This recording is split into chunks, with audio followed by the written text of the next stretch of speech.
cette conférence il y a 10 ans, peut-être même 5 ans. If we had organized it to a conference 5 to 10 years ago, only 10 people would have attended it. So I'd like to start briefly by saying that Africa is moving, and I would like to explain why. I would like to say also a few words about impact investments in a very modest way, because Jean-Luc was kind enough to say that I was a global expert in the field, but I think there are several experts in this very room. Many of you are working in this field already, and many have been practicing for many years. Others have been working in it more recently. So I think that I will be quite humble and happy to share with you some of the elements that are designing this profession. And then I'd like to focus my topics on impact investment in Africa, why it makes sense, and how we can contribute to the development of the continent, because it's about investments types that are not really focusing on making money, but rather solving problems, development, societal problems. And these very problems need to be talked about. That's what we need to explain.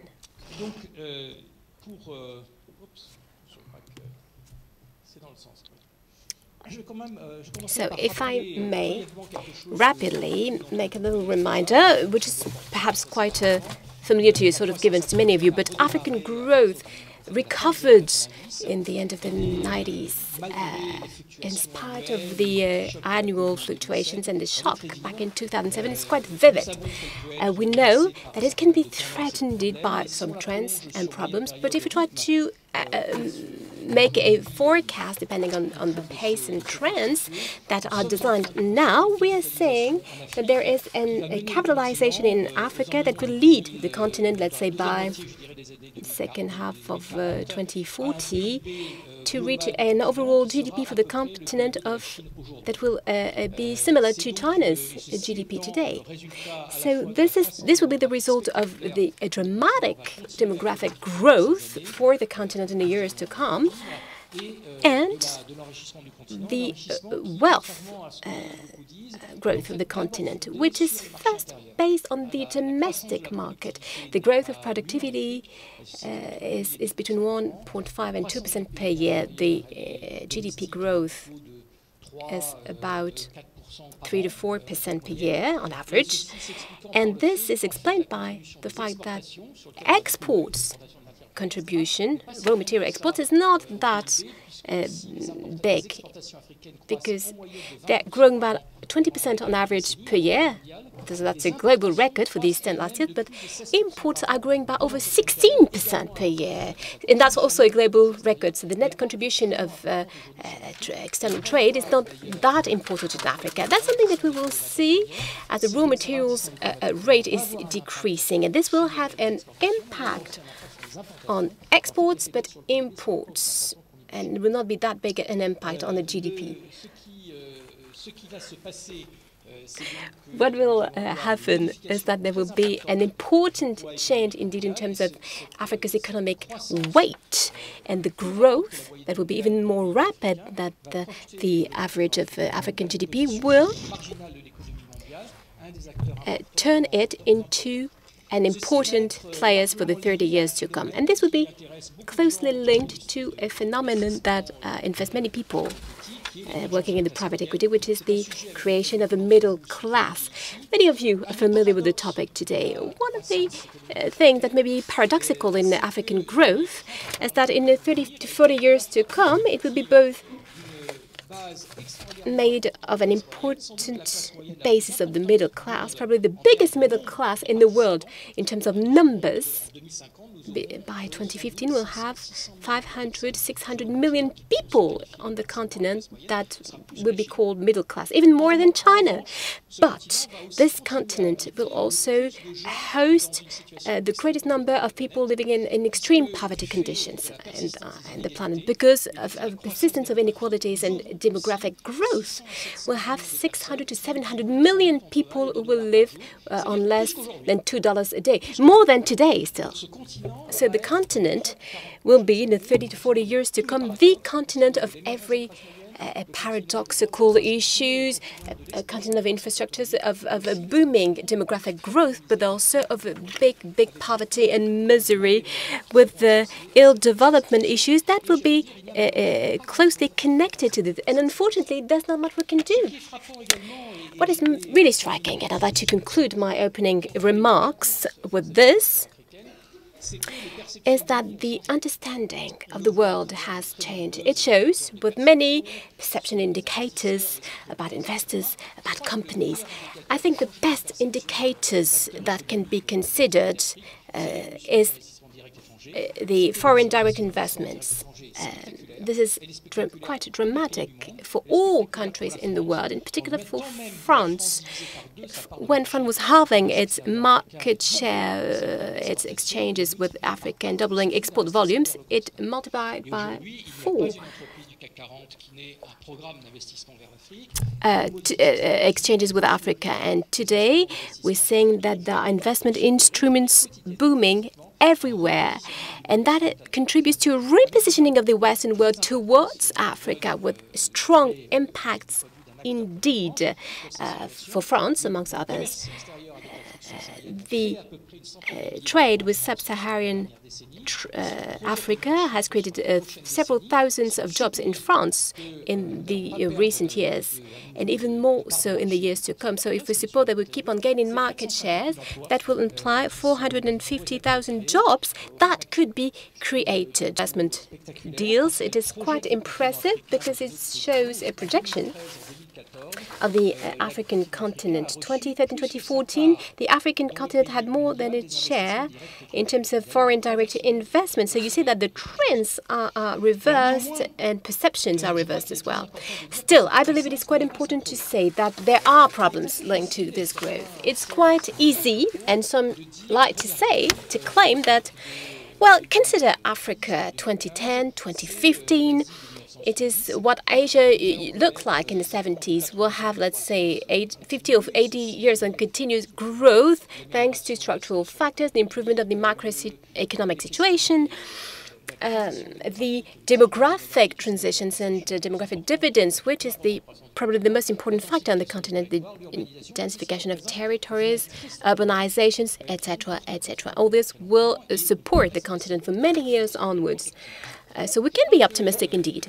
I think it's also important to consider the other aspects of the African continent growth. And these are these very aspects that can explain why impact investment makes sense, particularly for Africa. One of the first things that need to be considered is that just like the other way to say that we are heading towards a greater number of people living in extreme poverty by 2015 on the continent is to say also that inequality are growing dramatically on the continent and rapidly. It is not unprecedented in the history of our world. Usually rapid growth periods are combined with an increase in inequalities. The problem with Africa is the pace of the growth of inequality is even faster than it happened previously, even more than for Asia, sorry, says the speaker, for reasons we could, of course, further develop if need be. Let's say that during the last 10 years, the African continent has been the world champions of inequality growth. And this leads to many problems indeed. These inequalities are not just due to a difference between homogeneous, a difference of revenue between homogeneous populations.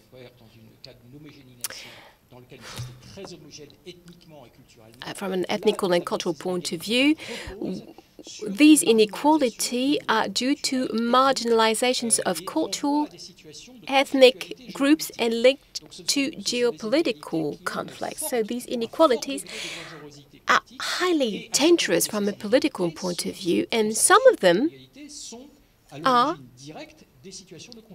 a link directly to the conflicts that take place on the continent. So simply enough, we could say that one of the potential cap of the African economic growth will be linked to the development of conflicts there, which are themselves linked to the management of prosperity and wealth distribution. It is important to say also that African growth is not good enough. Why? It is not enough to turn Africa into a fully fledged international player in the 30 to 40 years to come, and it is not sufficient to create as many jobs as are needed to support the demographic growth. And it is not good enough either to fight against what I was mentioning before, the marginalization of an important part of the continent's population.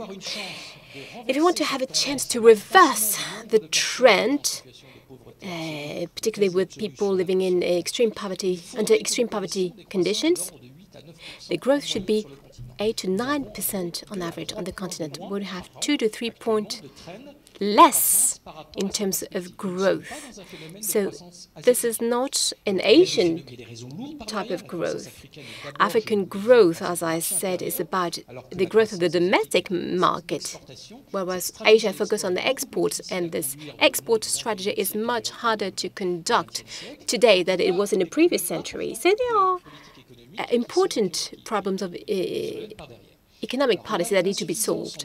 So lack of jobs to support the African growth is not only linked to the number and to the pace of growth, but also to the quality of the growth. African growth is highly capitalistic. If you consider the ratios, GDP, capital on the continent, they're quite high compared with the past, even higher than the Asian growth in the 70s. Because of the little production content. Agriculture is a big capital consumer, so there's a lot of agriculture business in Africa with little job distribution, creation and distribution. So one of the challenges ahead is to understand whether it would be possible to industrialize the economic growth in the 20 to 30 years to come. This is a phenomenon that is directly linked to the capacity to create companies and entrepreneurs. There are very few of them in Africa. Most big companies are now in the hands of entrepreneurs working in their own garages. One of the important topics for the next generation of entrepreneurs is the pace. The pace of entrepreneurs working in their own garages will be able to emerge rapidly, slowly. We do not know. They will get out of their garages, but when is the question. And this is extremely important. Let me give you one figure as a conclusion, just to scare you a bit. And to keep you awake and interested, in the 5 years to come, the African continent will create, if you consider the current growth, 45 million jobs. And this is an amazing figure, really, that had never been seen before in the 20th century. But meanwhile, there will be 110 million of newcomers on the job market. So I just give you some time to think about these figures and their impacts on the social and political situations of each of the countries involved. One last thing. I think that the macroeconomic situation in Africa is not stabilized. There's no more structural unrest with important reforms about the economic policies and public finances as well. There are many primary surpluses in some states, and the debt burden has been greatly reduced by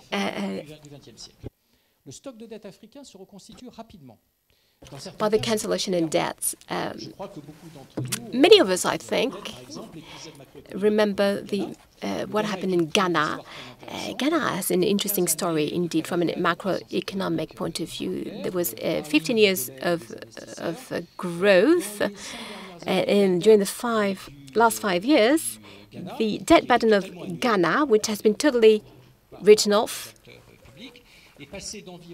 moved from 15% of the GDP up to 60% of GDP. And today, the debt service accounts for 50% of tax revenues. So Ghana must make important macroeconomic adjustments. And this shows that the tax macroeconomic stability is not something that is sort of given. It is something that must be built up over several years with policy that will be extremely stringent. Therefore, the macroeconomic situation is extremely unsteady, and we must be very cautious. And therefore, I'm one of those who worry about the positions of debtors, some new players like Brazil, India, China, not because it's India, China, or Brazil, but because these countries are doing exactly what the Western countries did back in the 70s that led to the indebtedness of Africa. So these macroeconomic risks are extremely important for development actors and impact investors, because this has an important impact on the capacity of carrying out distributive or more inclusive policies for the wellness of this distribution, of these populations. So it's really what can be done to keep public finance under control for the wellness of the populations. I'd like to insist on things that are not tackled, which are environmental risks of the African continent. Today, the African continent has a net decrease. It is true for many things, like the mines, the ground, the water, and the demographic situation leads to higher stresses on all natural resources. This is not an ecological issue in that we like flowers and elephants, no. Although you can love flowers and elephants, no. The truth is that for loss of biodiversity, the depletion of the soils and the water, the lack of water, leads to important peaks on growth potential. It has a direct impact on agricultural activity, on the social conflictuality when you talk about populations' access to natural resources. It has an impact on the health of the populations when you talk about managing waste and pollution. And all this is something that is occurring extremely fast. It's multiplied by urban growth, by growth of population, actually. And what you can see on the long term is to know if the accumulation of these environmental problems is not going to force African countries to a level where you see a significant slowdown in growth, rather. This subject, which isn't very fashionable with investors, who tend to think of it as something that's, well, secondary, which is secondary to developers' issues, but is essential for investment policies and is essential for investors. After talking about African growth, I don't want us to go from drinking champagne to very bitter tea. We want to have a balanced picture of things, and no speedy development is an easy, risk-free situation. And I think that our positioning is not that we just look at the growth rates with rosy glasses. No. The idea is that we want to contribute with the instruments that are ours to the resolution of the continent's issues in a sustainable way. That's at the heart of impact investing. We're not Cassandra, but we're not an ostrich either. And people and economic actors who are lucid, who want to link financial profits to development issues. So let's move on now to impact investing. I think we must say, first of all, who are we? What do we want? There's no scientific approach as such of impact investing. Some people here are connoisseurs of the international scene, for places where we try and define methods, standards. We have an important role in a definition of what impact investing is. It's an asset class, but there are quite a few definitions who've been recognized. Possibly the best-known one is the one given by the GIN, the Global Impact Investors Network, who have many actors of investment in the planet. I think that what this definition says, you can see it on this slide here, is that basically impact investing is defined with the motivation of general interest. It wants to contribute to solving a problem that affects population as a whole and development, social, culturally speaking. It can be extremely varied, actually, and this will to contribute also defines something that's very important, that is the southeast square, number 3, impact measurement. The importance of a measure of this impact, which will be the basis of a contract that's taken with investors who want to have this impact. Now, one thing is going to differentiate impact investment from philanthropy. It's the fact that they want to do it with market instruments who will also have to be profitable to yield something. This will be very different from the activity. You can imagine, for example, that we'll have better yield if you're in an impact policy, if what you do goes through financial support to SMEs, or better yield than if you work in a subject where you just focus on health and access to health services for the populations. But anyway, we're going to try and give the capital back to the investors. I think that's the basics. And in the best case scenario, you can move closer to classic market yield if it goes closer to the objective. So one of the characteristics of impact investing is this balance between the impact of a contribution that's looked for, general interest and yield. Both must be coherent. They must balance each other out.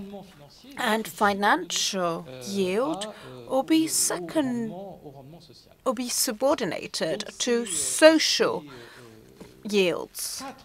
So these 4 squares you can see on rectangles you can see on the slide are important. Intentionality.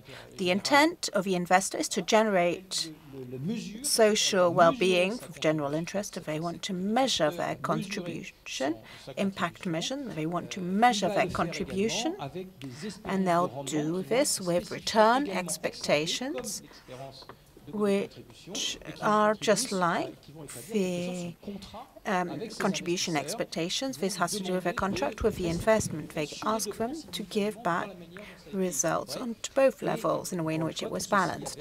And this also has a range of return expectations. So what are these impacts exactly? You can define them as there being the possibility to distinguish between results and effects. For results, effects are expected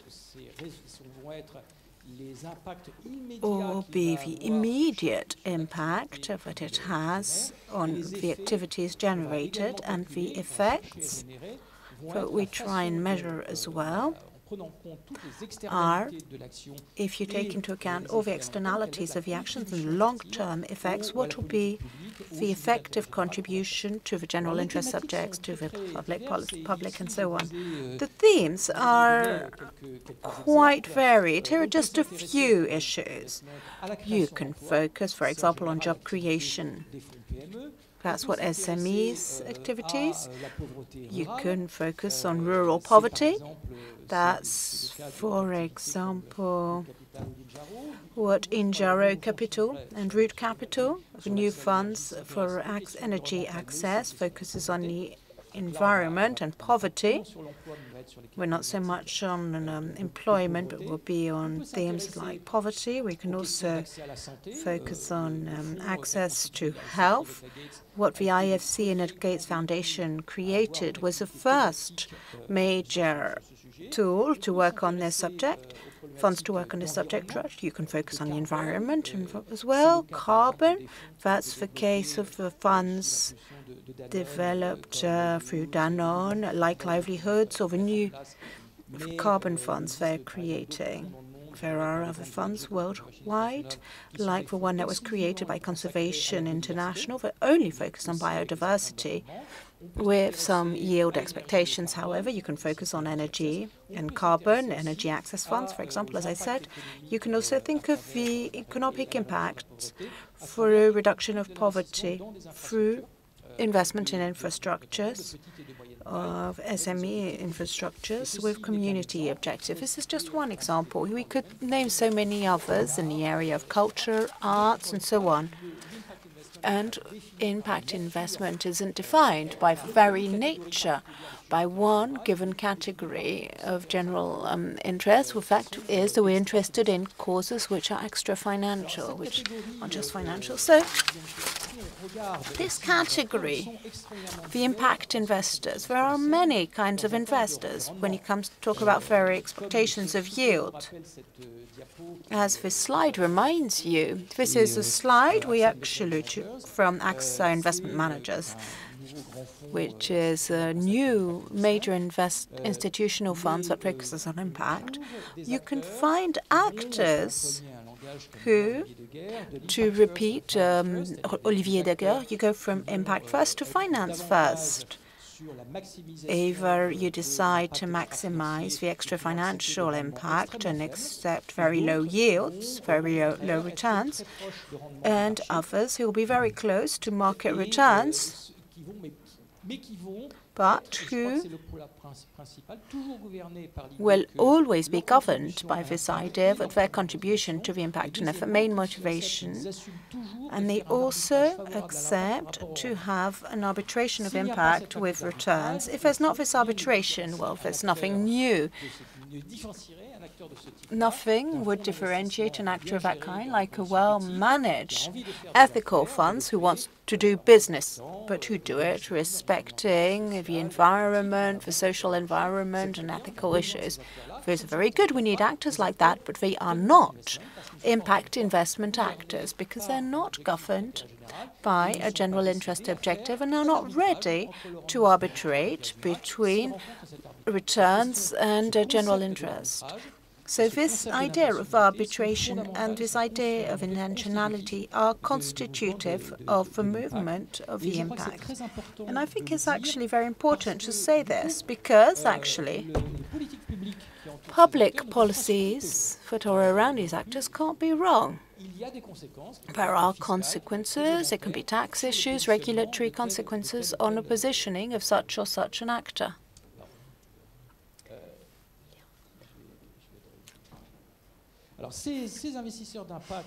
These impact investors are going to be more and more numerous.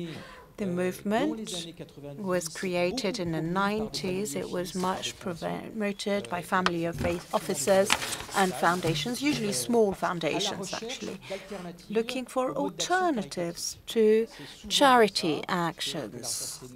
This is how they started working on this. They said, we've been giving subsidies for many, many years. Are we we're happy or not quite too happy? And we know that the subsidy actions, we know that this philanthropic approach doesn't go as far as we'd like it to go in solving social issues. So we must overcome this level. And many people started focusing on impact investment because they thought that they saw that charity actions could lead to very long-lasting acting. Take one of the oldest impact investment funds, the Danone Communities Funds. This is how this approach was created. They wanted to give an economic model to social interest activities, and these funds managed to do it. And many actors who came from there focused on that. But gradually, actors became more and more diverse.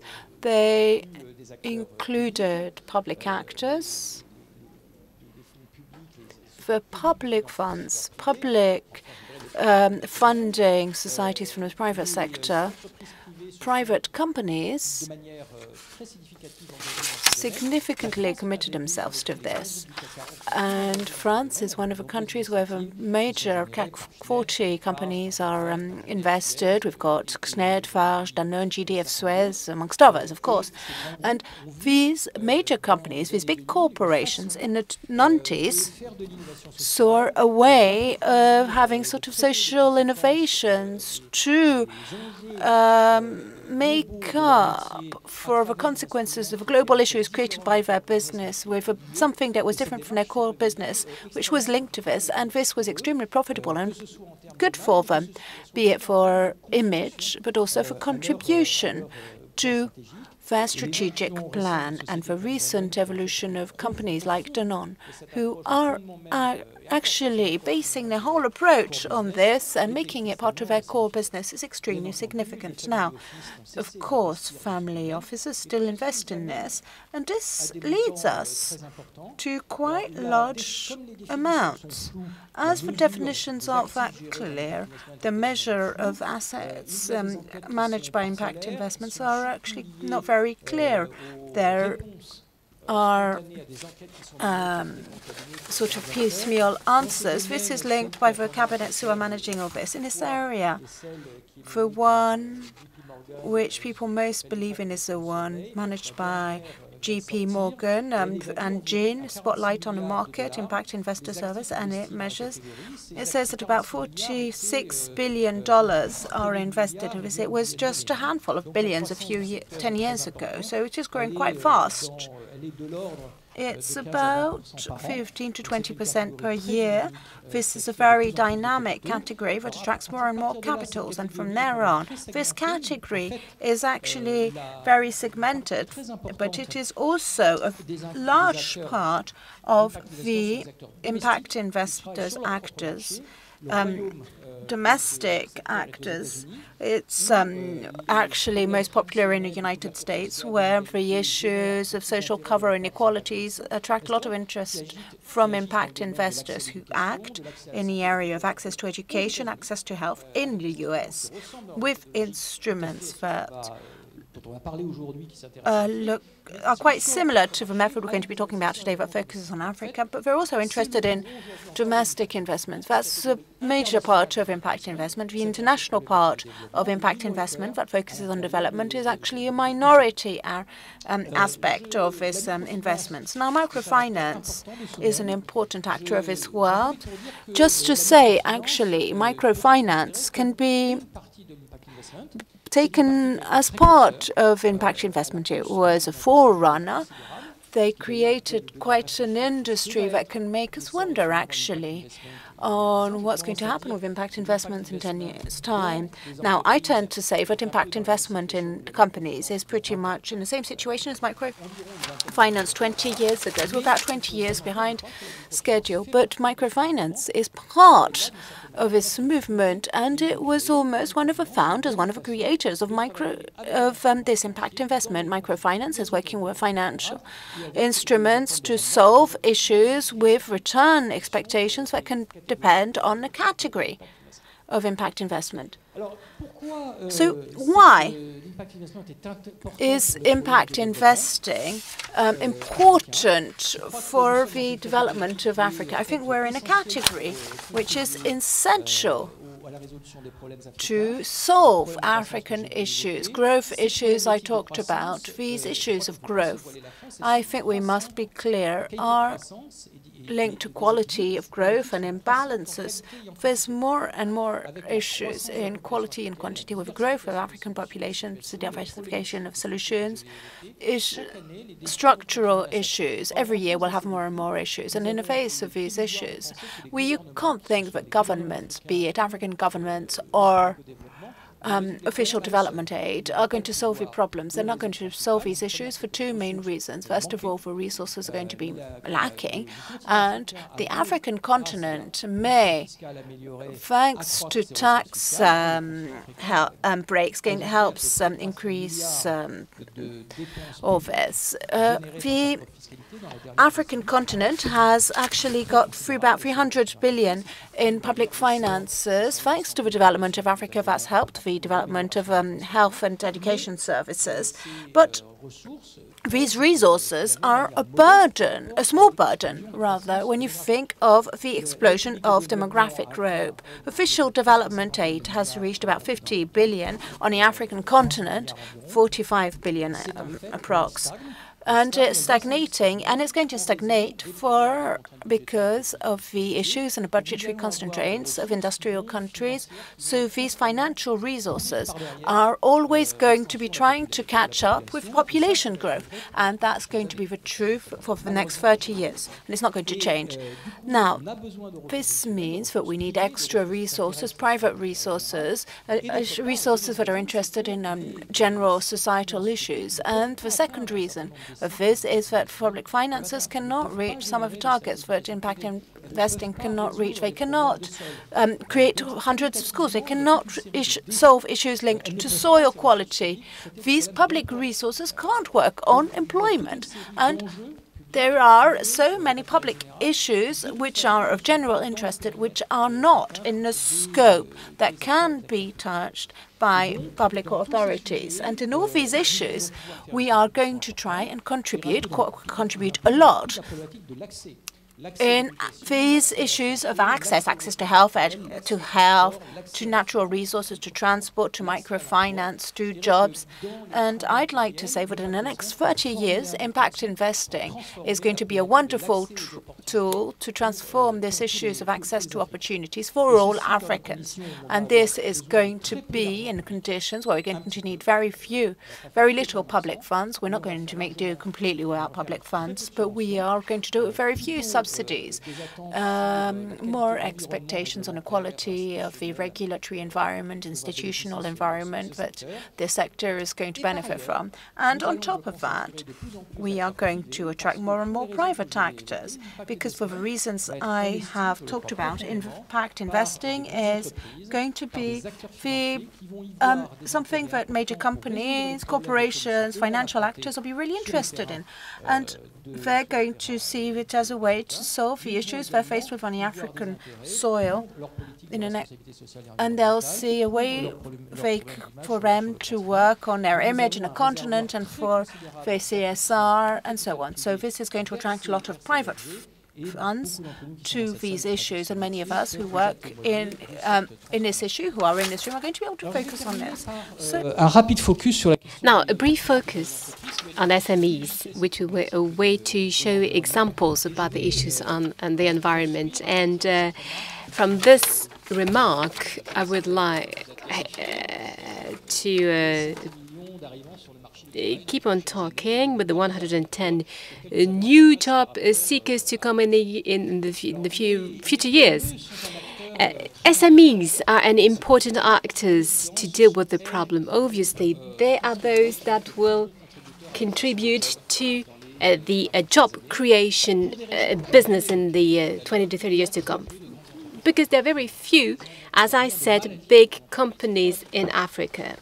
They're fine, but they're too few. That's about the history of Africa and African investment. So we do have a high challenge to live up to, is to speed up the development of SMEs and the advent of new players for startups and businesses. It's true in the informal sector, which will remain extremely important in terms of public actions, but it is also important for the formal sector. It's not only about informal jobs.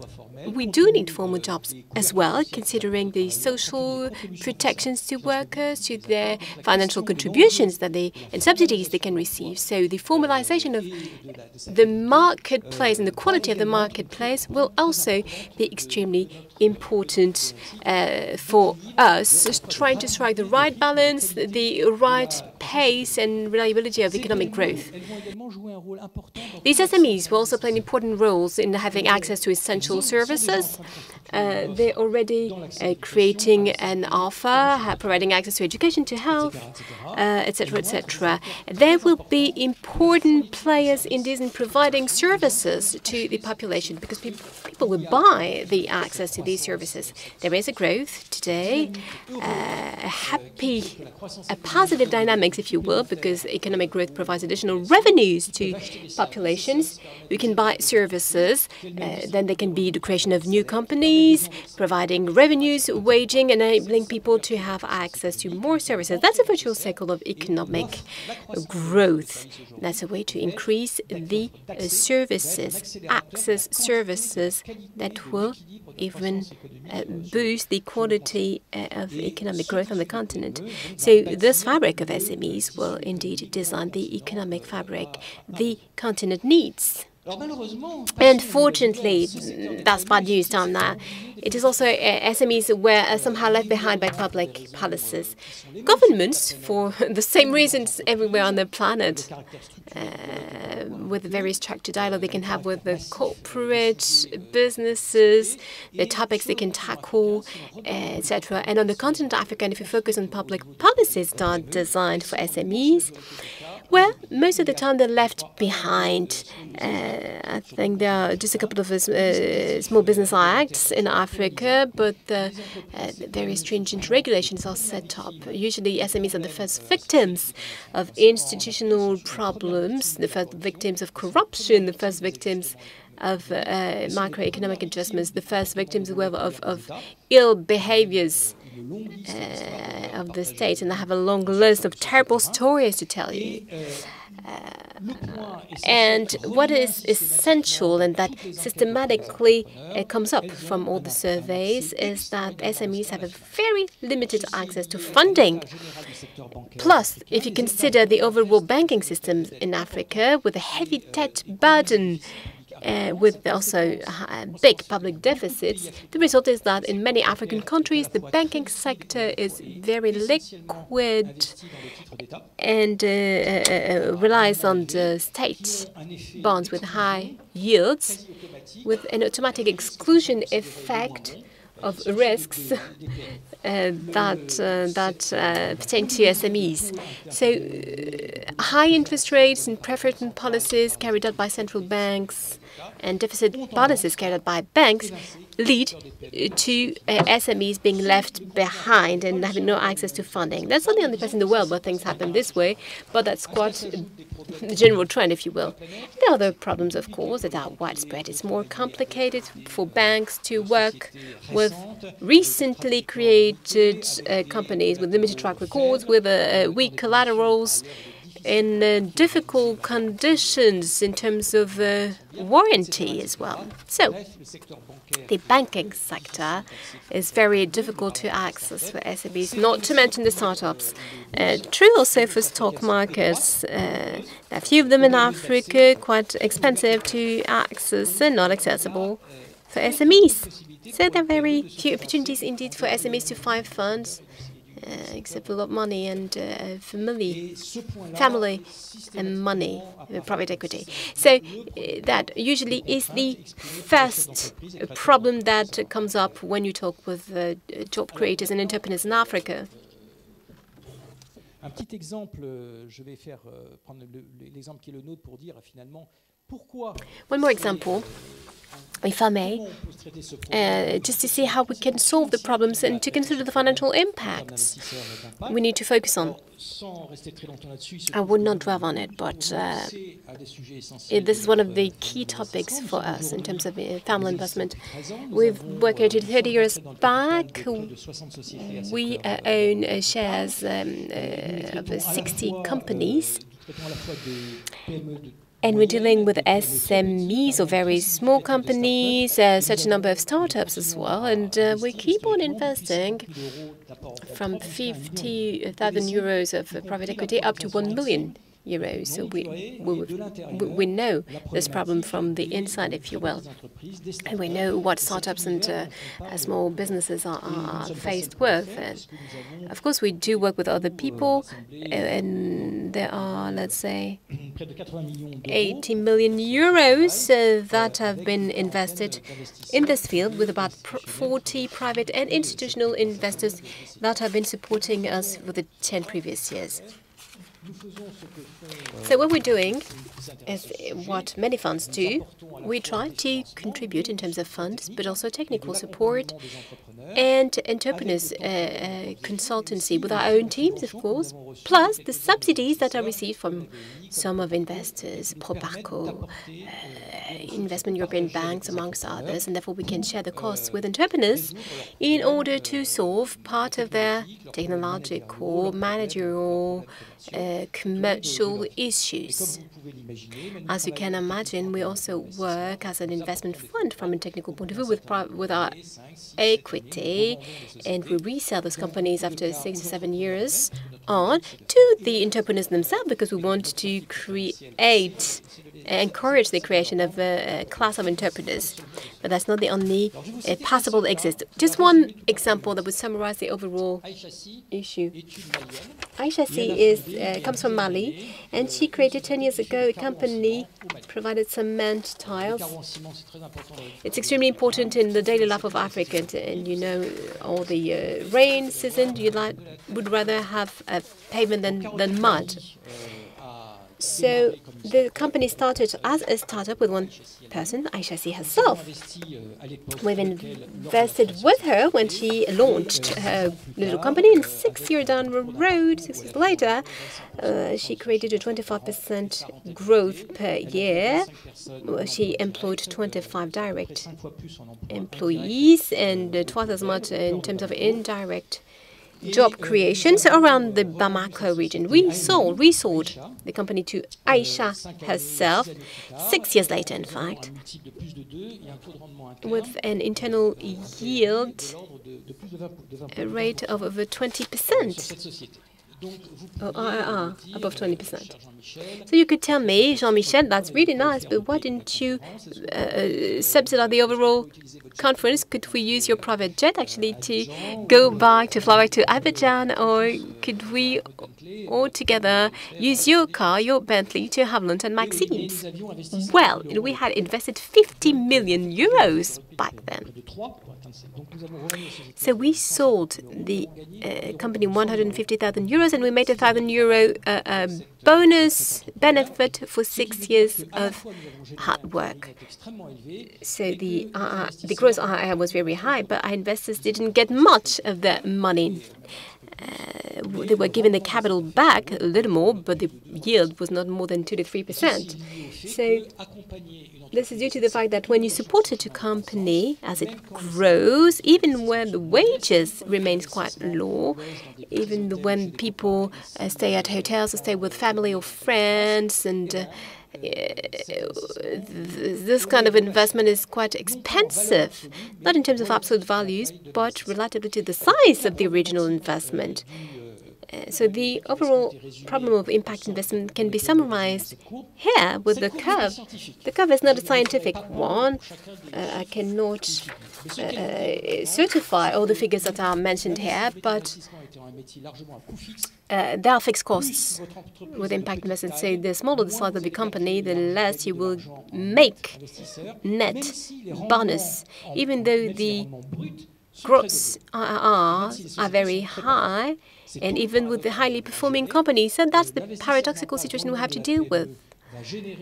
There would be strong externality generated. In the case of Aïcha, there was the creation in Bamako of a woman as a manager in a Muslim country, in a country with a crisis, with two major political crises during the investment time. All of this indirectly created 150 jobs in Bamako, and not to mention their families. with a 50,000 euro investment. So you see the ratio between the impact and the financial contribution. Still, in spite of this financial success, in spite of the very high profitability of the business, especially also for the investor, the net investment, it remains not a philanthropic act, but quite limited in terms of financial return.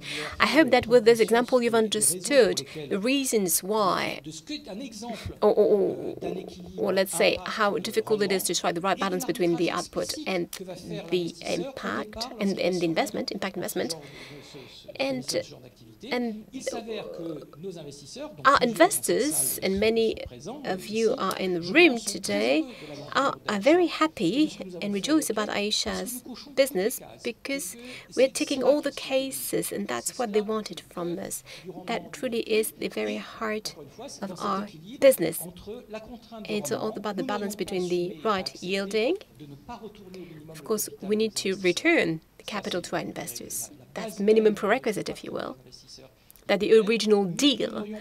But it would not have been acceptable to invest in a gold mine and to have a 35% of IRR with investors, foreign investors remunerated in Dubai or Paris. So that's the balance we have to strike. And I will conclude my presentation by saying that this example shows all the societal impact that can be reached with impact investing. And of course, there are many other examples that could be given in terms of culture, environment, health, etc. But we see how much we can all together succeed in contributing in a quality and quantity way to African growth. If all together we were able not to have only one Aisha, but several thousands and tens of thousands of Aishas, it could be the African continent with a new generation of entrepreneurs providing political stability, creating wealth, jobs, and creating responsible companies who will pay taxes, and therefore feeding, contributing to the state wealth. So it's a major challenge to live up to. Thank you very much for your attention.